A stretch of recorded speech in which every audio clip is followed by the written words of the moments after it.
Now, when I get excited about my own lectures, I look up at it and I'm like, this is that hot grease. All right, when we look at Invisible Man, what we are looking at is the historical timeline. It's important to think about the characters from the historical timeline because as you are introduced to Painter, right, in the 1890s, right, we start to understand what that generation was made of and what they did. Now, when we get to the grandfather's advice, people think it's good, people think it's trash. What I want you to think about clearly is the grandfather belongs to a particular generation that has a particular kind of wisdom. It is absolutely unlike Invisible Man's generation. Is Invisible Man or is the grandfather right or is he wrong is not the question. The question is to decipher what is he really telling him to do. If your answer is he's telling him to accommodate, that is not accurate. It's almost accurate. We'll discuss that. Now, of course, we extend this conversation from the 1860s and emancipation. Of course, 1877 to 1915, the consolidation of Jim Crow because of the SCOTUS decision, Plessy versus Ferguson, which legalizes separate but equal.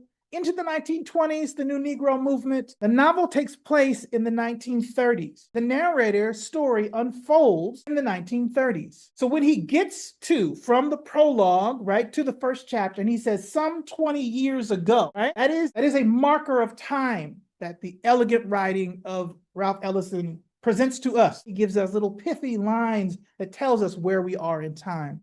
This is important because when we get to the notion of who the characters are, we must look at them in terms of generations. The generations in Invisible Man, we ask a question, who was born into what world? Ellison's characters do not share a single history. They share a single present shaped by different histories. Each generation was formed by a different regime of racial power. And so understanding when each character was born tells us what they were taught to expect, fear, and endure. We look at the first generation, it is the generation of the slavocracy. Those born between 1619 and 1862. They're born when slavery is legal, freedom is not a right, but a gift. And so the grandfather's parents, who are not in the picture, but because he is a human being, the grandfather, we know he's got parents, right? This is the beauty. This is the beauty of learning the context for a narrative, a literary narrative. He does not tell us anything about the grandfather's parents, but we have to think about how did the grandfather get this wisdom? Where did he get it from? Well, he got it from those born in the 1840s and died in the 1900s. They were enslaved. Their children were told that they were free, but given nothing to make freedom real.